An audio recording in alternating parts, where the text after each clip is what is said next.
Ooh. And Oh! astonishing goal. That's the way to do it.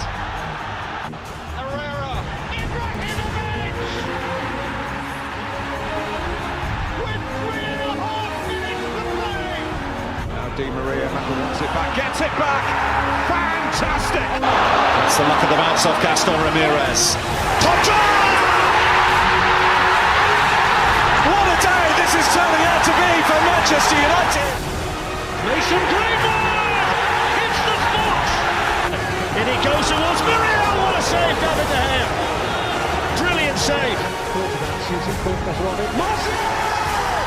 Comes in brilliantly. And James. Dream debut. Daniel James.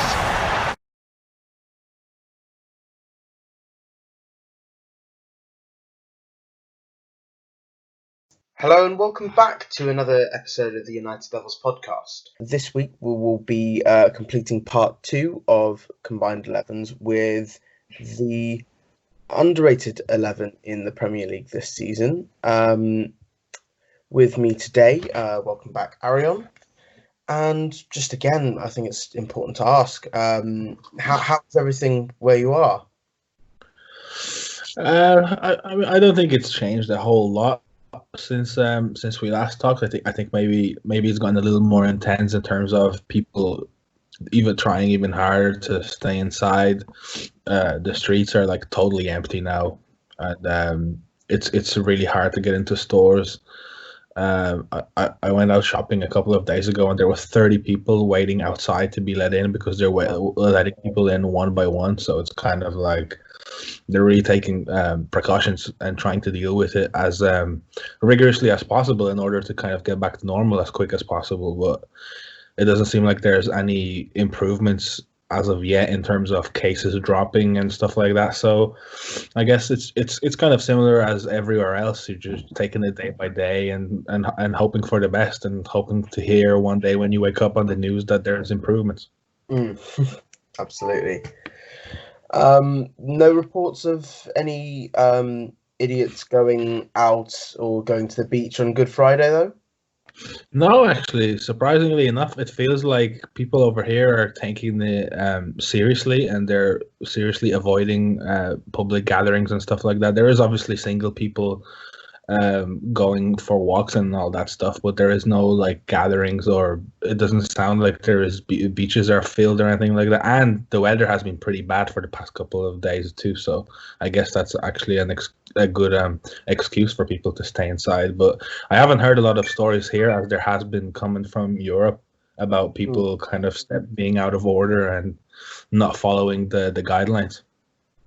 Yeah, well, I mean, I'll tell you what, it is sort of almost stupid really here sometimes because it is so hot at the moment. It's just been sunny the last probably week and a half, and so yesterday there were quite a lot of reports of police breaking up groups of people going to the beaches, so that was disappointing really. But it is becoming actually unbearably hot at the moment. But I'm sure nothing that isn't happening, wouldn't be happening where you are. It's about 25 degrees at the moment, which is hot for England. Yeah, so it sounds like it is hotter over there right now than it would be over here, and it's also I'm hearing that from England and Ireland that there is like police out on the streets kind of trying to get people that may be out to get back inside and asking them why they're out and stuff. It doesn't seem like it's that strict on the streets here yet, because it just doesn't feel like they've had to be that strict because people were kind of good at following the instructions so far. So a long way to continue over here, I guess. Yeah, absolutely. Hopefully people will start to come to the senses over here and stay in a little bit more. But let's get down to it. So obviously the underrated 11 will be players that have been sort of, say, for example, bought for a cheap price this season, or not really factored in to pundits' praise or player praise and fan praise, that kind of thing.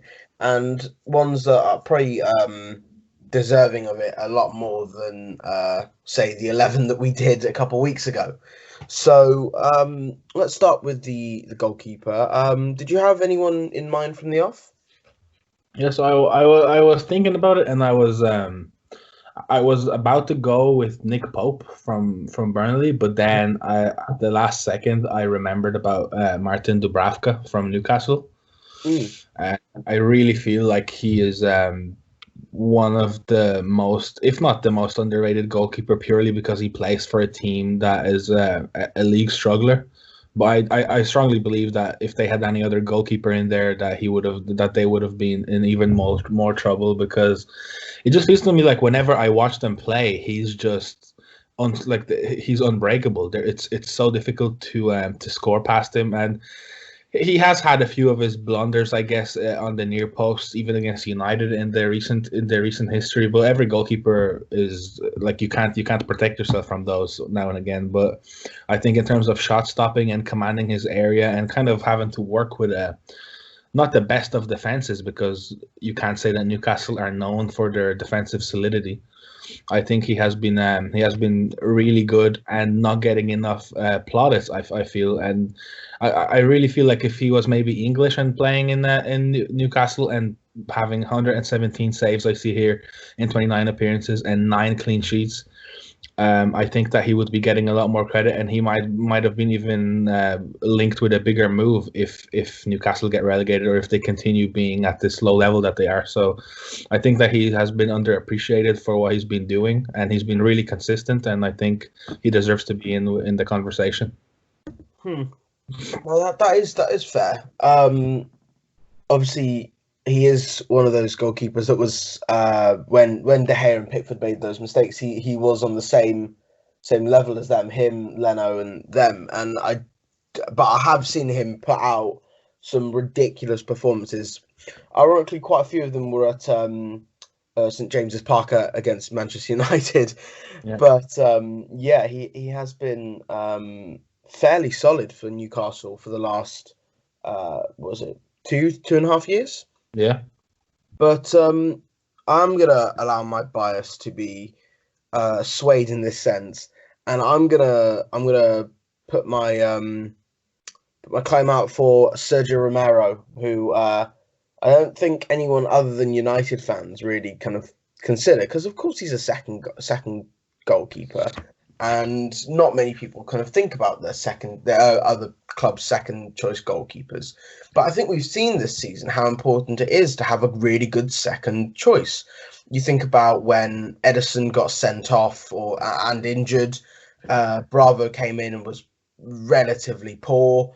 Adrian, most notably, in the Champions League, basically gifted Atletico Madrid a trip to the would it be the semi-finals?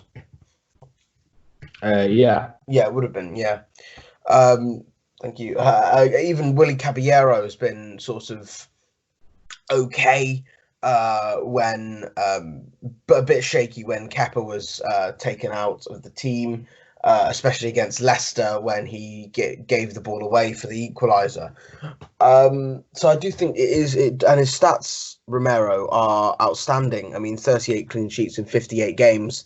I mean, it's crazy, and I think he's probably one of the more underrated keepers. I've hopefully swayed you with the United bias, but is there anyone else we probably should consider? Well, I do take your point, and what I was doing more is kind of looking at the Premier League. But in terms of your argument, I totally accept what you're saying, and I really do feel like, and I'm not sure why it is. Yeah, like you said, fan bases other than United don't really appreciate Romero for what he does, and like his statistics and clean sheet to appearances ratio is ridiculous. Like, I don't care if he's a first choice keeper, second choice keeper, if it's League Two or Premier League. To have those kind of numbers it's insane. And at times he's been looking more assuring in goal than De Gea, who has been arguably the best goalkeeper in the world for the past 5 to however many years. So I can't really dispute your argument, and I'm definitely not going to fight it very hard because the bias strikes with me too, and I love Romero, and I feel like he's by far and away, I think, the best second choice goalkeeper in the world. So, in terms of other options, I'm honestly not sure. I was looking at Premier League goalkeepers, and just nobody really stands out to me as being either overrated or underrated. I feel like a lot of goalkeepers get their plaudits, including Nick Pope that I mentioned at the beginning. I feel like he gets his fair share of plaudits and nods for the England national team. So I feel like with those two, we're kind of in good standing for some of the more underappreciated goalkeepers. What do you think? Yeah, I mean, I think people are a lot more kind of, when you think about it, you think fans are a lot more critical of, say, English goalkeepers when they make a mistake than some other ones, mainly because then you're going to think, oh, damn, he's going to have to play for us at a Euro or a World Cup, that kind of thing. You think about, say, kind of mistakes Lloris makes, and it doesn't get kind of pushed, kind of put out as much as when someone like Pickford makes a mistake, or when Hart was making mistakes for a point. So yeah, I think the fact that Pope is sort of a very, very consistent goalkeeper, especially, and Dean Henderson as well. It kind of shows very clearly, and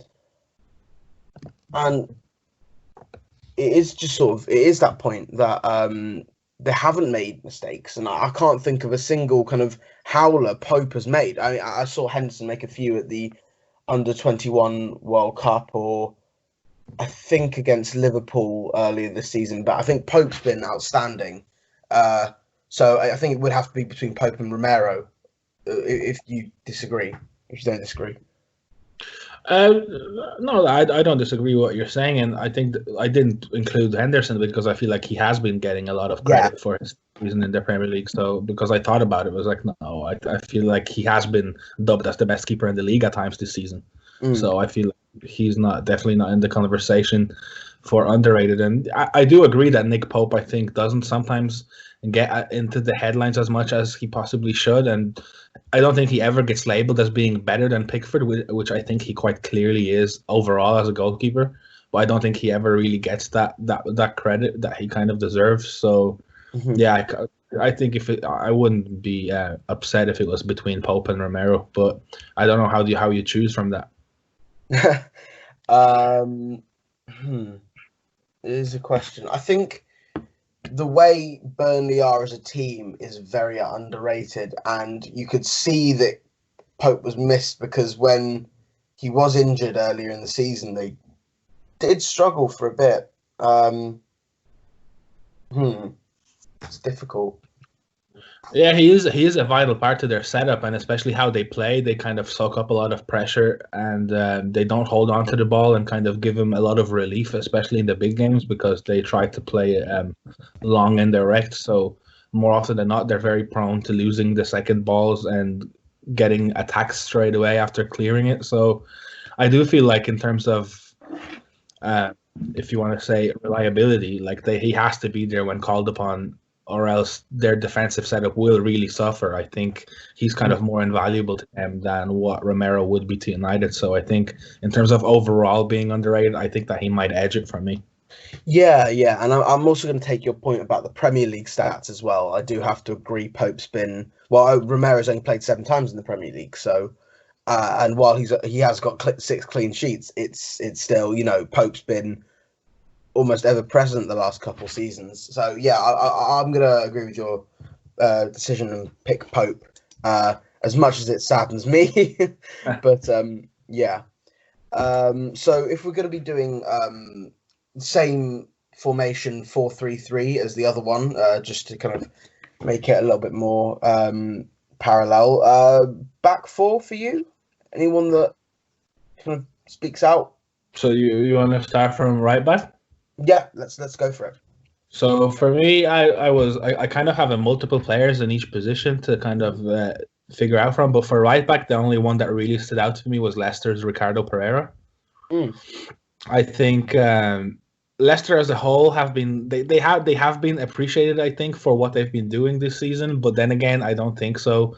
Not as much as maybe they should have, because they didn't make a whole lot of signings in the summer. They just let Brendan Rodgers bring Tielemans in on a permanent and kind of just do his thing and implement his tactics on the team. And they really have looked very good at times, and at times they look like they might even push. They might be the ones to push Liverpool. And he has been very solid this season, and I think he has been one of the best right backs in the league overall, because he's rapid, he's pretty good defensively. He tackles a lot, and he contributes in the final third too, which gives them, they're very heavy on their wing play, and he gives them a massive outlet there, in comparison to what say for example Danny Simpson gave them a few years ago. I just don't think they were as potent on the wings with Simpson and Fuchs than they are right now with their current fullback situation. So I think as a whole he doesn't get a whole lot of credit, and I just feel like because of how Trent Alexander-Arnold has been and the standard he has set in terms of offensive output, a lot of right backs get kind of compared to that, even though this is like Alexander-Arnold's first real season putting up those kind of numbers. But I think that might just become the standard for the foreseeable future when you're looking at right backs. But I just think that Pereira has been very solid for Leicester, and I've been impressed with him from what I've seen from him, and I feel like he just doesn't get talked about all that much. Yeah, no, I can't really disagree with anything you've just said. I was thinking about Pereira, and I remember that game when Rashford scored from that Pogba assist last season, and Pereira was probably at fault for the goal. And then I was thinking, oh, is he not that defensively solid? And then this season they've been exceptional, because Pereira's been kind of getting back a lot more, and I think maybe second season in England has definitely helped him.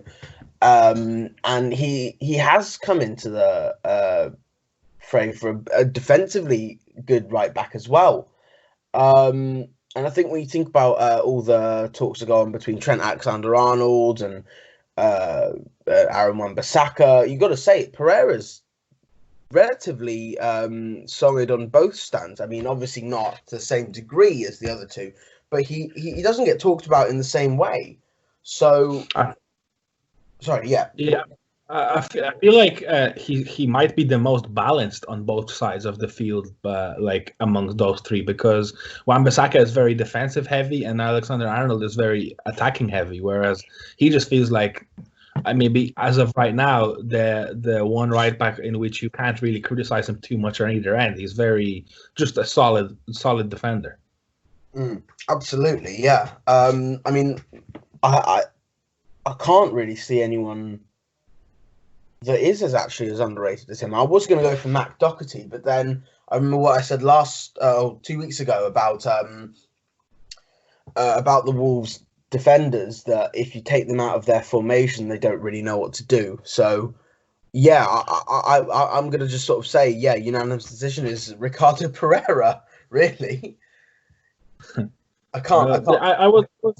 I was looking. I had the Doherty on my list for a second, but then I kind of just as a whole, I feel like he has been getting credits, whether it be for his fantasy football contributions, funnily enough, and stuff like that. He has been kind of noticed as one of the standout Wolves players in that system and stuff. So I just don't think that he has been maybe a victim of the underrated bug, as you might want to call it. I feel like he has been getting some sort of praise, whereas I just feel like Pereira is kind of getting under the radar a little bit more. Yeah, no, absolutely. So I think that's almost that sorted. Then we'll do the two centre backs. I think that you have to put in a Sheffield United centre back there, just because their season has been exceptional, and no one really talks about them when it comes to kind of even internationally or team of the season. Even, I mean, you get those kind of team of the seasons, but they don't really get flung about. It's more like, oh, it's going to be Van Dijk and Joe Gomez, or Van Dijk and Johnny Evans, that kind of thing. But I know who I'd pick from the Sheffield United side is it's Jack O'Connell, who is kind of that kind of stalwart in there, and he's played every minute. If I'm not mistaken, every minute of the Premier League season for Sheffield United, yeah, and he's just sorted everything out for them. And bar the few games where they've had defensive howlers, of which there are very few, he's been a stalwart in that team. And then I remember you talking about Joe Gomez last week, but I had a little think about it, and I thought maybe Joe Gomez again, perhaps, because you see what happens when he comes out of the team is then Lovren comes in and then stuff falls apart. So I would consider Joe Gomez, but I'm obviously willing to change that one up. But I do think that at least one Sheffield United defender has to be in that team. Yeah, I can't disagree with you, and I feel like I think if you put any of their back five in any position, I think that nobody could argue because of how impressive they have been in their first season, and they're what, 5th or 6th currently. So sixth. Yeah. So, and I think they have a game in hand on United. Yeah, so, unfortunately so. Yes. Yeah. So yeah, I think at first until like November, December, everybody was like, oh, it's just their kind of honeymoon spell in the league, and they're going to start teetering out a little bit, and they're going to be where they should be, quote unquote, by whatever month that you may want to point out. And they haven't dropped off. They've been consistent. They've been solid at home. They've been solid away. They don't concede a lot of goals, which is why Dean Henderson, I think, is either first or second in clean sheets this season. And I couldn't disagree with putting in O'Connell or either of their centre backs. And I have a nomination for Sheffield United in a different position. So I do agree that at least one of them should go in. And like I couldn't really argue with you on putting forward O'Connell, because as a whole, as you said, he has been the leader. He's played every game, and it's kind of, we don't know what their defense would look like if he got taken out, and that may as well fall apart too. But credit to them for having, I don't know how they have kept everybody fit all season, like we seemingly just cannot do for the past few years. So yeah, I think that's a fair shout. Mm-hmm. And then for Joe Gomez, do you agree, disagree? Have anyone else? I was campaigning pretty hard for him as an overrated defender last week, 2 weeks ago. So I'm not going back on my word. I do see what you're saying. I see the point that once he gets taken out, then they kind of stutter a little bit. But I think that might just be a credit to how bad Lovren is rather than how good Joe Gomez is. But yeah, I'm not going to sit here and slate Joe Gomez for a second week in out of 3. But I'm not going back on my word to say that he's underrated. That's totally fair. I do have. I'm gonna try and put in a couple United players where I can, but Victor Lindelof has been someone that both United fans and everyone else has been criticising quite heavily this season, especially at the start when things weren't going so well. But you can see what happens with time, and when Harry Maguire and he kind of combine a little bit more and have had more time on the training ground together and more time on the pitch. And I believe they have 10 clean sheets together this season, and I believe United only have 2 without them. And it kind of shows how both of them complement each other quite nicely. And even though Bailly's coming back and has done relatively well since being back, I think Lindelof has shown he has a bit more of a complete game to Bailly. And he complements Maguire a lot better, and he doesn't get talked about along with some of the best centre-backs. And that stat that everyone was praising Van Dijk for last season about not being dribbled past, if I'm not mistaken, Lindelof still has it. So yeah. I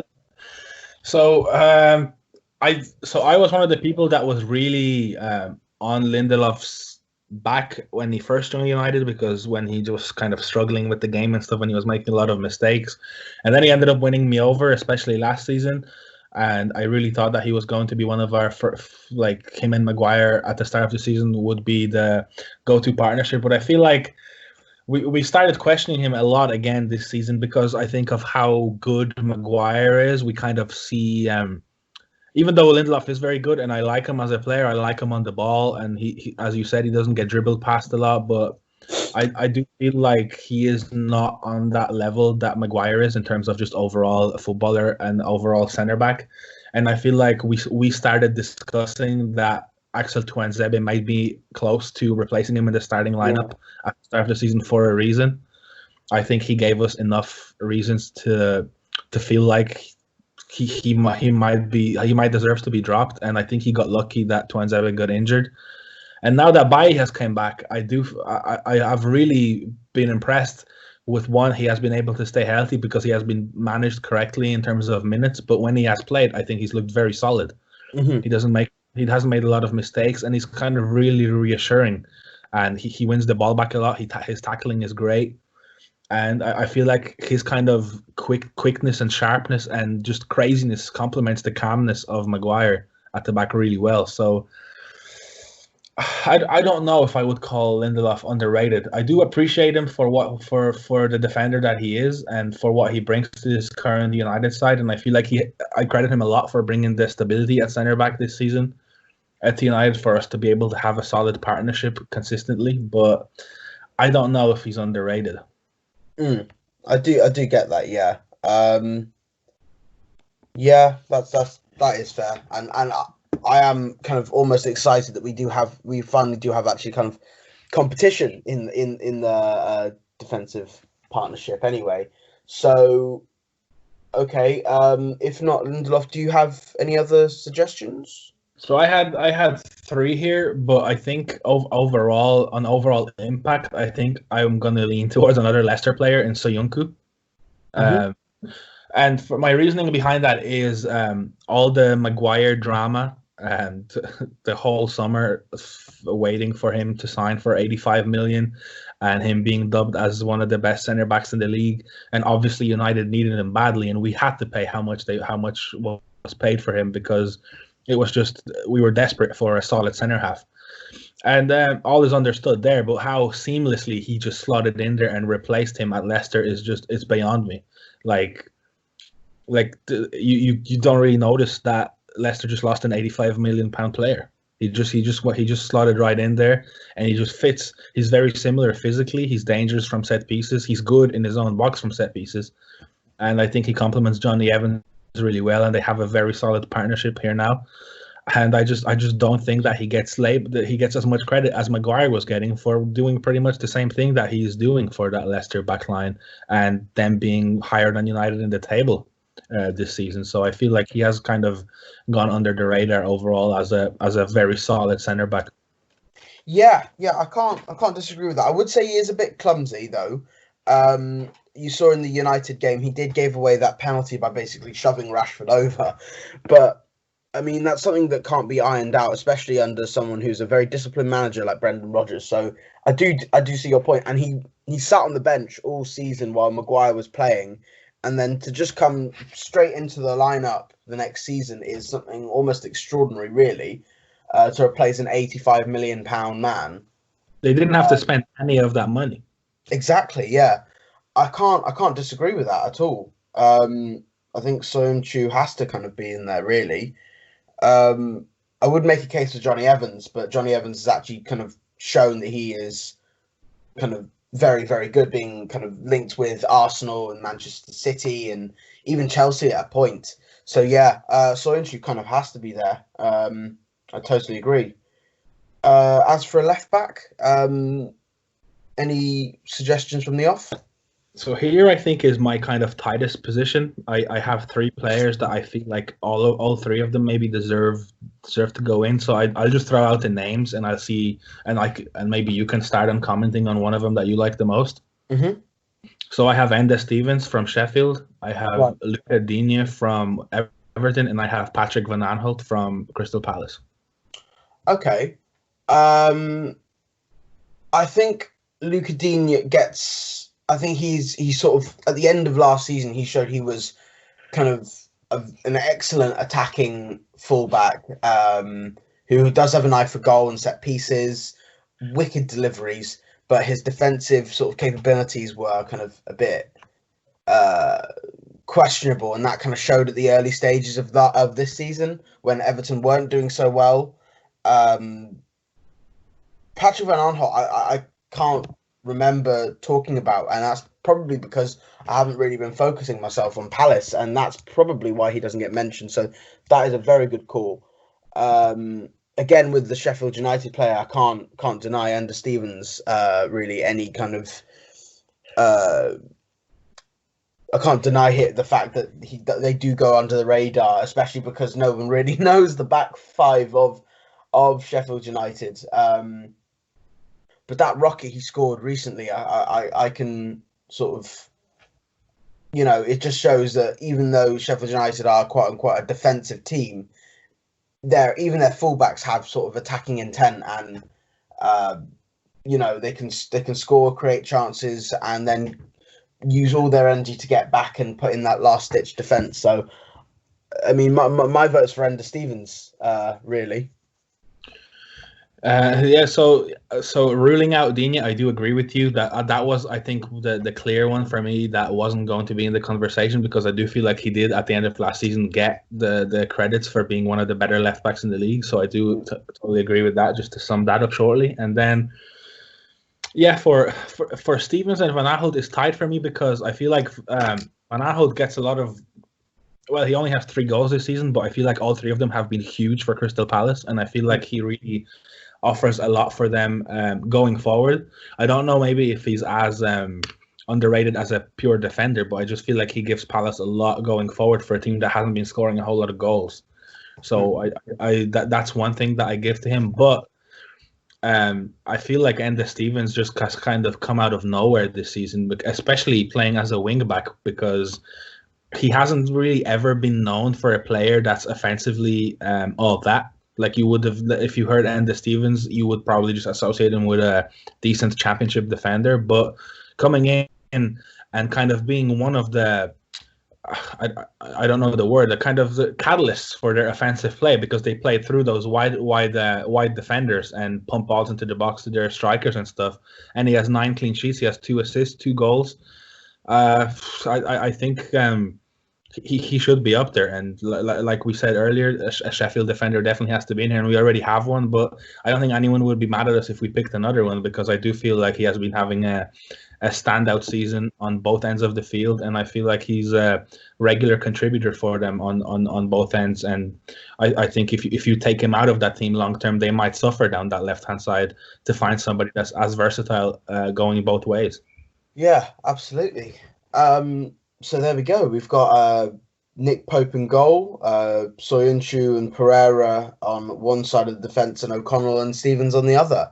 None of the top 6 actually make it in. So let's go for, sorry, not top 6, the big 6. So let's go for the 3 midfielders. So I have I'll go for my list this time.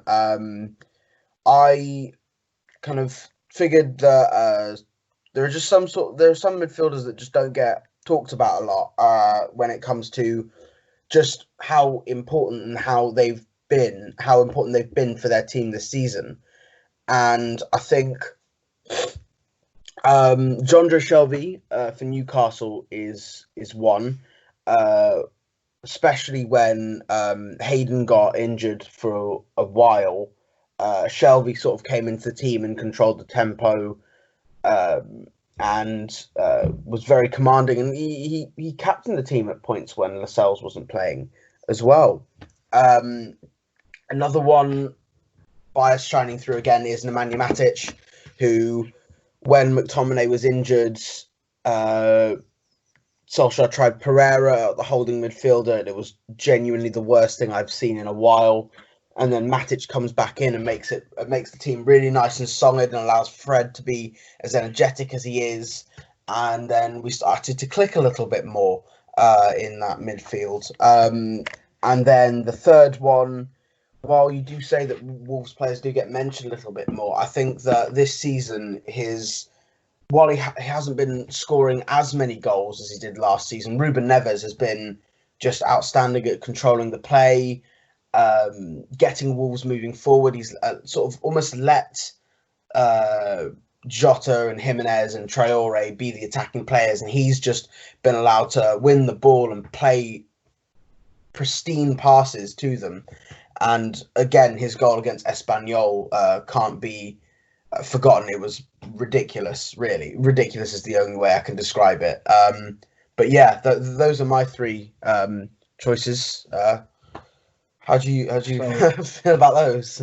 Really? So right now, from listening to what you just said, I think we might agree on. Well, I don't know. We definitely agree on one, even though I have just actually added him to the list from listening to what you were saying. Matic, I feel like I didn't have him on my list initially, but I think, yeah, the difference that he made to United when he came into that team after the Burnley game, I think that was, or maybe the game beforehand. But either way, once he came in, we went on that crazy clean sheet run. What is like 9 and 11 games or something like that? Like now before the break caused by the virus, which is ridiculous. Like I don't think even the whole league didn't give United a whole lot of credit for that as a whole, and they were kind of trying to say that, oh, every team goes on runs, but like that's a crazy run to go on in all competitions if you think about it, with games every 3 days. So I do feel like Matic's contribution hasn't been as appreciated as it should have been, and I think I might be the one of the people that hasn't appreciated it enough either. But I'm not mad at all that United are giving him a contract extension, because I feel like he's still a valuable squad player for reasons that we have both just named. And I think another one for me would be Fred. I think he hasn't really been mentioned in the conversation for one of the better midfielders in the league at all this season, which I think he has been, because he does so many of those little things that that Kante was doing in that league season-winning campaign for both Leicester and Chelsea. He's so energetic in the middle. He presses so hard. He wins so many balls back. His ball retention has been great this season because he's kind of gotten used to the pace of the Premier League, and his passing has improved tenfold from last season. He has 103 accurate long balls this season, which is from deep positions, which is excellent considering there's been 25 games. So I think he has featured in 25 games. So I think that I wouldn't be mad if we went with a Fred and Matic midfield pivot, and I don't care if people call me biased for that, but I do think that over the whole scope of the season, I think United's midfield has been underrated, and with how they have had to step up without Pogba and even McTominay at times.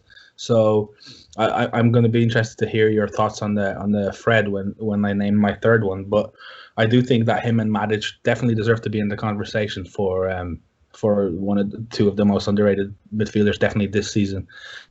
And so for my last, I'm having a bit of a dilemma between Doucouré from Watford and John Fleck from Sheffield, because I feel like, but I'm leaning towards Fleck because from what I can't say I've watched a lot of Sheffield games, but I've watched a lot of their highlights. I've watched pretty much all the highlights this season, and he's everything that you would expect from a Sheffield midfielder, mixed with everything that you wouldn't expect.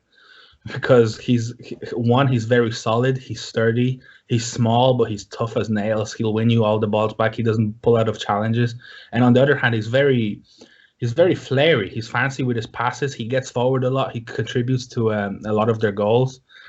He has 5 goals this season and 2 assists. And I think that he's played in pretty much all their games, I think, this season too, bar maybe a few. So I do feel like he's one of those players that can get stuck in the mixer and not get the appreciation that he deserves. But I feel like he's been a huge part of their engine room as part of that midfield 3 that they play. And they don't rotate a whole lot. Like, their team stays healthy, and he has been one of those huge parts of that team, carrying them forward this season. And he has contributed with some massive goals. And I've just been impressed as a fan with him as a whole this season. And he's kind of giving me those early season John McGinn vibes, but he's giving me them for more consistently, because it feels like McGinn and Villa have kind of dropped off quite a bit since all that McGinn hype was happening at the end of last year. But I feel like Fleck has been very consistent this season, and he definitely deserves a shout.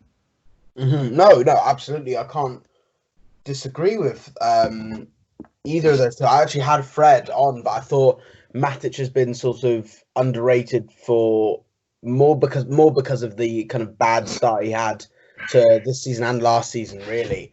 But yeah, Fred has to go in because he doesn't really get considered when you think about. I mean, I don't know if you've been doing it, but the Sky Sports team of the season, who gets your vote? And I think it was Henderson, Grealish, and Maddison. And then you think, well, fine Maddison, yeah, of course, and Henderson, yeah, okay. Liverpool have been desperately kind of lacking without him there, and then, but then you think, well, Grealish, yeah, okay, fine. I mean, he's done enough for Villa, but they're not where they are, and he's not been like a star player. And I know Fred doesn't have the stats, but he really has transformed his career, really, from being that £60 million flop that we thought at the end of last season, despite the good performances against Paris and probably a little bit of Barcelona.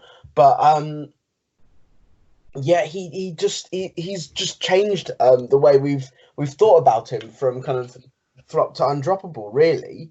And it's actually put a question in United fans' heads about who starts in the midfield now, because we do want another midfielder to kind of make things competitive. But then we've actually got that interesting and almost enjoyable question of who actually plays in the midfield and how do we actually line up the team, because we've got such good midfielders at the moment and midfielders that are playing very well. So yeah, I can't deny Fred has to be in there. And as for John Fleck, he gave us the runaround in the 3-3 draw. So again, yeah, really can't deny that either. So I'm happy to put Fred and Fleck alongside Matic, if you are. Yeah, it's just to kind of tag along to what you said about Fred. He really went from last season being a player that a lot of fans, I'm assuming, couldn't wait to see the back of. And maybe people thought we might get rid this summer, even though, of course, it's a little bit like overzealous doing that after a couple of seasons. But he really went from being that kind of a player and labeled a flop to not really putting a foot wrong this season and playing in pretty much every game. And if he's rested, you're like, oh, Fred's not playing. Like, how is our midfield going to cope? So the kind of turnaround that he has had has been ridiculous. And he's not one of those players that is going to, I think maybe with time he's going to get more assists, especially as United's forward line is healthier and at full strength with his passes, because some of his passes over the top and stuff have been great. But I think he's one of those players, like City paid a lot of money for Rodri, but they didn't pay money for him to be on the score sheet or note assists every season. There's a purpose to a player like that, and I feel like Fred is that kind of a player. He's kind of a destroyer in midfield. He's kind of like a Matic, but smaller and more agile, where he wins you the balls back, and he's kind of everywhere. He's like I've been calling him the single engine room leader in our midfield the whole season, because he just feels like he's got unlimited batteries and he just wins you everything and he goes into every tackle. So I feel like, yeah, like you said, he's gone from being labeled a bit of a flop to maybe being one of the better midfielders that we have and that we can build a midfield around. And he's given us dilemma now of who starts, which is a problem that you want to have. You want to have those kind of depth problems and difficulties to decide who starts in which position. So I think I agree. If you're cool with that midfield three, then so am I. Absolutely, yeah. Should we go for the wingers now? Anyone you've got immediately comes to mind? So I've had a problem with identifying a right winger, so I'm gonna wait to see if you have any suggestions. But I do have a winger for the other side in Dwight McNeil from Burnley. That was my one too. Yeah. Yeah, I've been a massive fan of him, and I feel like maybe because of how Burnley play, he doesn't get quite as much credit and quite as much hype as usually English young players get. But he's been insane. I feel like he's the only player that makes Burnley not terrible to watch, but he just makes them like a level above that, which is like, oh, if you tune in and you see the ball drop at his feet, you're kind of like, oh, let's see what he's going to do here. And he was actually in United's academy, I'm pretty sure. He was, yeah. At one point, yeah. So he's one that got away, but his talent is just undeniable. He's rapid. He has a nice shot on him. He's got good passing. He's got flair. He will beat a man. And yeah, like once once inevitably Burnley lose him, and they're going to cash in big on him. I feel like, even though he hasn't been, as I said, as hyped as some young English players are, he will be an asset to a Premier League team from either the big six, or maybe the step just below that for his next step in his career. If he stays in England, I just feel like he has everything that you want a Premier League winger to have, and. Yeah, I've been really impressed with him since he kind of broke onto the scene. But this season, especially, was kind of his season to build on what he has shown as a promising youngster, and he has just delivered. I feel like in every aspect, like he hasn't disappointed. Yeah, I can't really disagree with that. He was my choice as well. On the left, yeah, he's sort of, because he's only 22, but it seems he's sort of been around for a fair few years, but then you can't really remember him doing anything. That's probably because we weren't paying attention to Burnley's attacking play, really. But he has been really important for them going forward because of his energy and his pace and his will to just keep going. So yeah, he's a guaranteed player for me. I'm looking here. He's actually only 20. He's going to turn 21 in November. Oh, wow. Okay, that's been that more impressive. That is significantly more impressive. Yeah, that is ridiculous, really. So goals, 5 assists this season. I mean, that tells you a lot, really. That, you know, even in this sort of very defensively minded, even quite weakly defensive at the beginning of the season, as Burnley were, they've relied on him to be kind of, well, just be some sort of creative spark, really, because their midfield really doesn't have that much, and it's about getting the balls to their two relatively decent strikers with Chris Wood and Ashley Barnes, or if it is Jay Rodriguez when he comes in. But yeah, so I think he has to be there, really, Dwight McNeil. I do feel like if you throw him into a team with his crossing and his ability to create chances, if you throw him into a team with better forwards, no disrespect to at Burnley, I feel like his numbers are better because he's created 11 big chances this season and he has 5 assists. So you got to feel like better two frontmen would convert a few more of those and further improve his numbers. But for being a 21-year-old in the Premier League, I feel like he has had a very good impact on that Burnley side. Yeah, absolutely. I can't really kind of disagree with anything that's been said. He seems like an almost shoo-in in that sense. On the right, you said you were stuck, so I have got a couple of suggestions. Sorry? Let's hear it. Yeah. One is Ismaila Sarr, who doesn't really get a lot of mentions in that Watford team, mostly because of Troy Deeney and just how bad Watford have really been this season. But then when Pearson has come in, he's really shown his importance, and 5 goals and 3 assists, 1 against United, one against and 2 against Liverpool, and an assist against Liverpool, really show how kind of dynamic and how good he can be. And for 5 goals,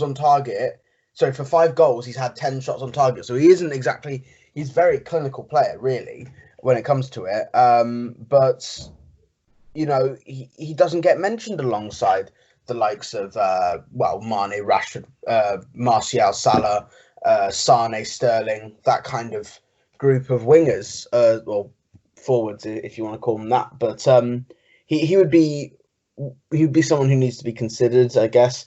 And the other one being Diogo Jota, who, while he does have 6 goals this season in the Premier League, has still sort of shown how important he is into that Wolves setup, because when he's not in the team, I think Neto he's not quite the finished article yet, and he has a lot of youthful exuberance that doesn't really help in that kind of disciplined Wolves side even. And then they've bought Podence, but he's not quite shown it yet. So he does still show how important he is in that Wolves setup. So I think for me, it's Sarr or Jota. So I have Jota here, but I just didn't know if I would put him as a right midfielder or as a striker. So you've kind of sort of figured out a dilemma for me. I think I do agree with him slightly over Sarr because of consistency and kind of what he means to a team as a whole. I feel like Sarr has 19 appearances, 5 goals, 3 assists, but that has really been over the last few games, I think.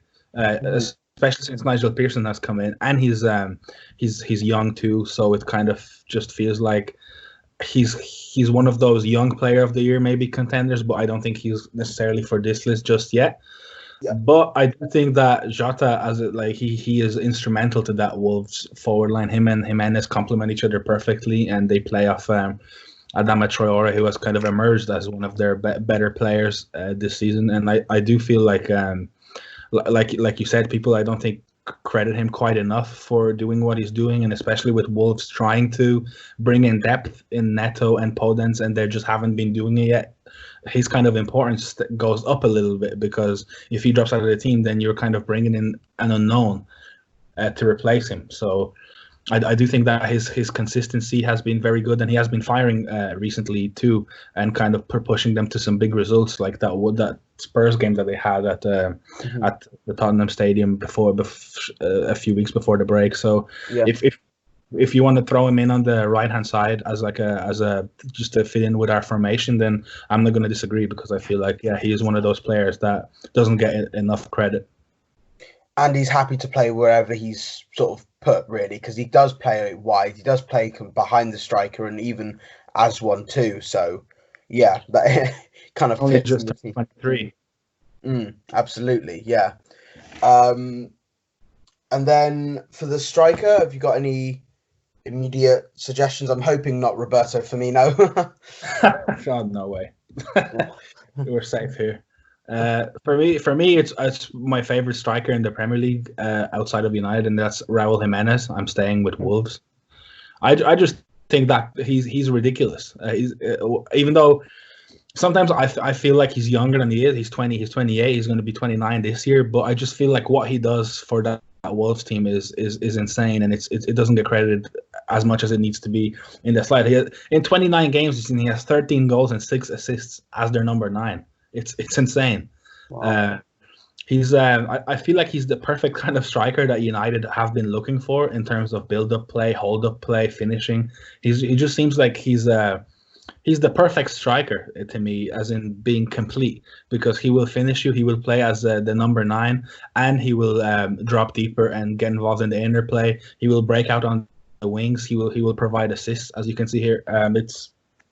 I'm not sure who you picked, and I'm interested to see who you have and what arguments you bring in. But I just feel like Jimenez doesn't get put in that bracket of the best strikers in the league at all, ever. Like this season, it has been all Firmino and all Aubameyang, and then Rashford. A little bit of Rashford has been counted as a winger.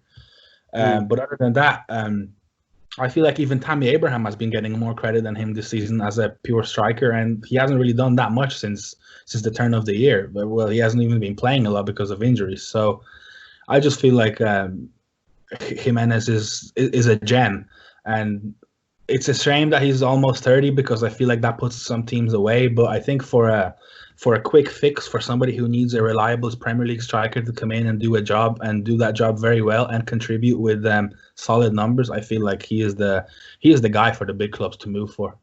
Yeah, I do see your points, actually. He has sort of still not quite been valued the way he has, really. But I think when United were, quote unquote, calling for him in the summer, it was sort of a fee of about 50-60 million pounds was sort of put about, and I thought, wow, that's quite a lot of money for Raúl Jimenez. But especially when you think about how Cavani was available for 35 or something like that, and Dybala was available to Tottenham for 54, I think it was. So I did think about it like that, but I do think he still isn't sort of given the credits he has. But my choice was Olivier Giroud, who could leave on a free should he not choose to extend his contract past the lockdown and suspension of football. But I think the most obvious example of why he's underrated was Chelsea versus Manchester United a couple months ago, when Batshuayi started the game and missed some of the most easy chances I've seen being missed in the same game. There was Chelsea got into such good positions, and Batshuayi missed all those opportunities. And I was thinking, well, if that was Abraham, if that was Giroud, because it was on his left foot, that would have probably been a goal. And then Giroud comes back into the team. Lampard had enough of Batshuayi, and they click, really. They start winning good games. That 4-0 versus Everton was kind of a very, very clear sign of that. Even the while they didn't do so well against Bayern Munich, Giroud was kind of very important in the 2-0 win against Liverpool too. I mean, the draw against Bournemouth was more about defensive ability, but Giroud still kind of, his target man abilities cannot kind of go under the radar, really, because that's why he's been such an important striker for Arsenal and for Chelsea, and especially for France, because he still gets the nod over the likes of Martial and Benzema and Lacazette in that French number 9 shirt. So I can't I think it is going to be interesting to see what you think about Giroud, because he is going to potentially go on a free. But obviously Jimenez has got the better stats. So where do you stand on Giroud?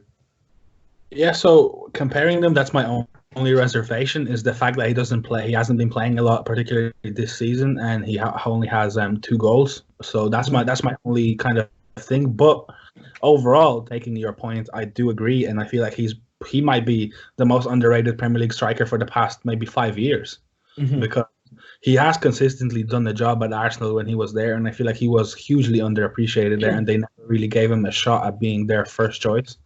They were always trying to bring in somebody to be the first choice and for him to be the super sub. And I feel like Chelsea are doing the same thing. And even though they're seeing that it's not really working out with other strikers that they're trying, and even at some points this season, Abraham wasn't really showing that maybe he deserves to be the first striker quite yet. But it really felt like before Abraham got injured, Giroud was just kind of in the underworld somewhere and never getting a sniff. And he kind of shows every time that he gets the chance that he can come up with some big goals and be a very valuable player. And I think he even showed it at the end of last season when they won the Europa League. He was pretty instrumental in those semifinals and the final for them. So I do agree with you that he is overrated or underrated as a whole, and as a total striker, and he might be a coup for somebody on a free. He surely will if he wants to stay in the Premier League. I think somebody will snap him up. But that, like I said, my reservation is just that his numbers aren't there in terms of playing and scoring, which for Jimenez they are, and I feel like that kind of sways me his way. But I'm totally with your suggestion. Yeah. So you're happy to say Giroud, or would you rather go for Jimenez? Because I think I would personally rather stick to Jimenez because of his numbers and how little he gets credit for his goal contributions in the grand scheme of things. But I'm not gonna go to war with you over Giroud, because I don't mind it. I feel like he has been underrated as a whole, and I'll give him the benefit of the doubt as over the last maybe 5-6 years that he hasn't been given enough credit. Yeah, I think when you think about it on kind of over more than just this season, yeah, Giroud would probably get the nod over Jimenez. But I think we have been consistent in thinking about just this season, and I think this season Jimenez has been sort of very, very underrated, and I think that is a fair assessment. That 13 goals and 6 assists is has been far more crucial to Wolves than Giroud has really been to Chelsea. Either way, so yeah, Jimenez seems like the clear winner there, really. And there we have it. We have Pope in goal, Pereira at right back, Soyuncu and O'Connell at centre backs, and Stevens completing the back four. We've managed to squeeze 2 United midfielders in with Matic and Fred alongside Jonathan Fleck, or is it John Fleck? John Fleck, yeah. John Fleck, sorry. Alongside John Fleck. And then Dwight McNeil and Diogo Jota flanking Raul Jimenez in attack. And that's our team. Any honourable mentions you want to sort of put in there? I don't think I have honourable. Well, I might have one, but first of all, I want to add how happy I was to have squeezed a few Liverpool players in last week into the overrated team, and now we've managed to very nicely and smoothly squeeze 2 United players into the underrated team. So I feel like this whole project has been a success overall. Yes, and as an honourable mention, I think I would maybe throw in Danny Ings as a striker. But my only thing why I didn't mention him is because he hasn't been overall what everybody has expected him to when he made that Liverpool switch, and he hasn't been able to stay healthy. And then I feel like what he's doing at Southampton this season is what's expected of him and what has been expected of the player that he is over the past few years. And he is just kind of coming to the realization of that this season because he's managed to stay healthy, and he's everybody knew that he's a great goal scorer from since he was at Burnley. So I think that's the only reason I haven't really put him in there, because I feel like he has been getting some credit for what he's been doing, and he's actually been in with a shout for an England call-up with the injuries to the striker. So that was my only reason why I didn't put him in there, because I feel like, in spite of all that, I feel like Jimenez was still more underappreciated than him. But I do feel like he deserves a mention for the outstanding season he's had this season. Mm-hmm. Yeah, I can't disagree with that, really. I mean, Danny Ings has sort of been firing them in, really. Couple kind of blips, I think, really in the last sort of couple months of the season have been kind of a little bit more barren for him, especially when Southampton were losing. But yeah, he has been sort of overlooked in that sense, especially internationally, because he has done well enough to be factored into the equation of England forwards. Another one for me, on kind of honourable mention, Kasper Schmeichel, who, when you think about it, everyone still sort of compares him to his dad and how good, and he's statistically been the best goalkeeper this season in the Premier League, and Leicester have genuinely relied on him at points. And you thought, especially in the Man City game, when he saved that penalty, that Leicester were going to win that game, or even sort of get points off Man City, and then probably Liverpool will probably win the title after that.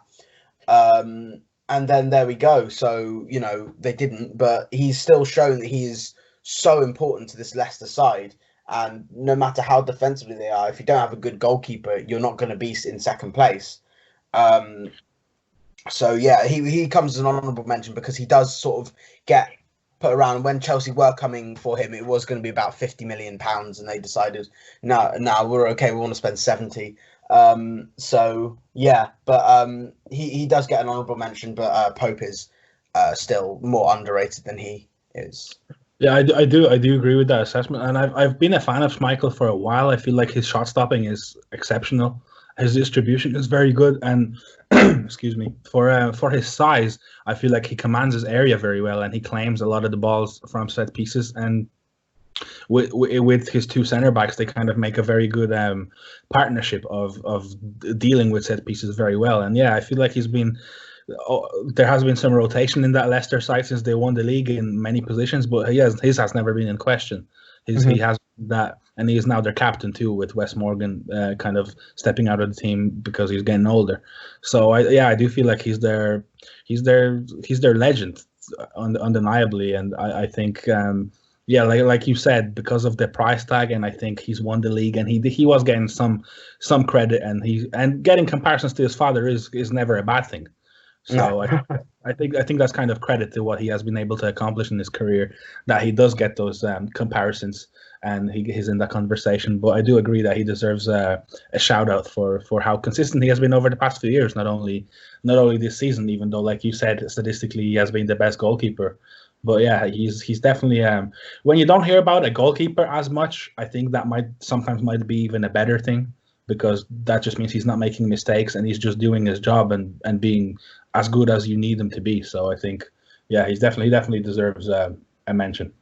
Yeah, absolutely. And just before we finish, just something that is more slightly United related. Reports have been saying that Chris Smalling and Alexis Sanchez will return to Manchester United because of the financial impact of this lockdown and the suspension of football will mean that clubs can't buy them.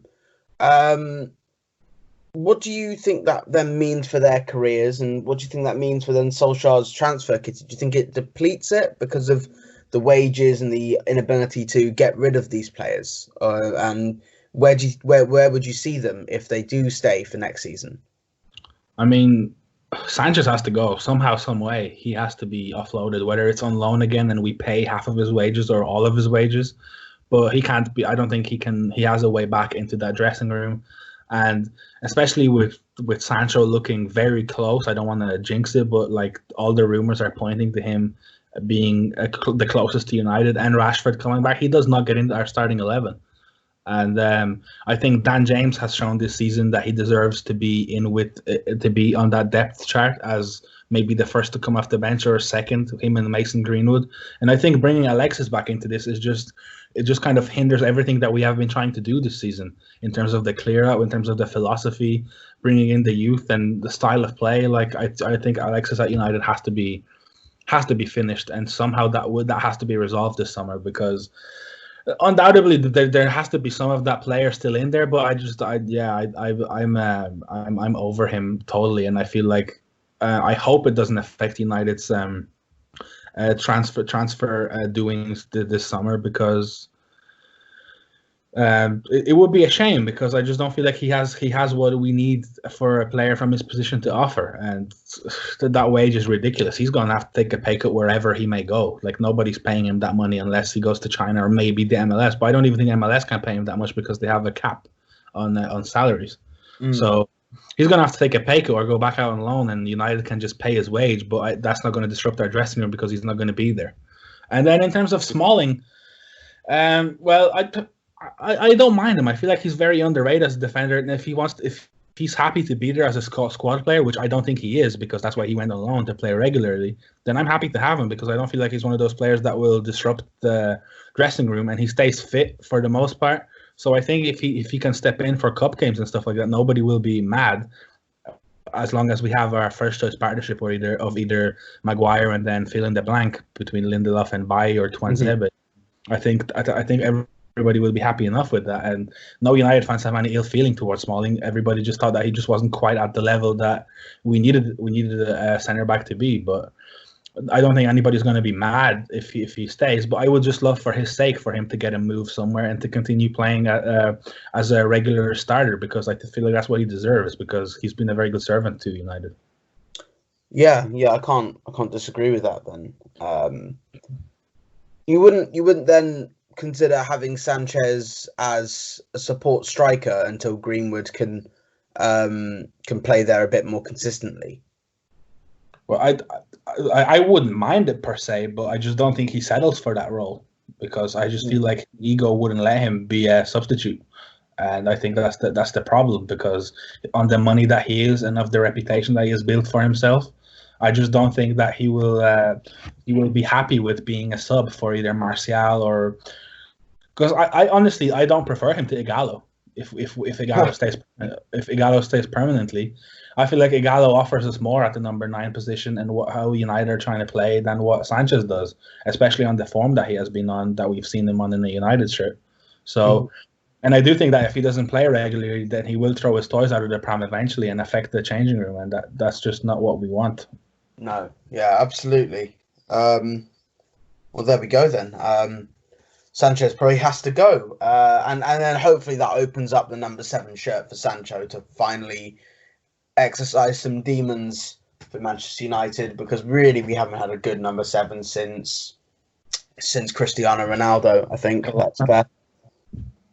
But yeah, that is all we have time for this week. Thank you for listening, and thank you to Arion for joining me. Tune in next week, in which we will be discussing the top 20 transfers in Premier League history and whether their performances have warranted their price tag. If you have any questions or any topics you would like for us to cover, then please comment below on the video or on the Twitter or Facebook post. And if you enjoyed this, please like this video, subscribe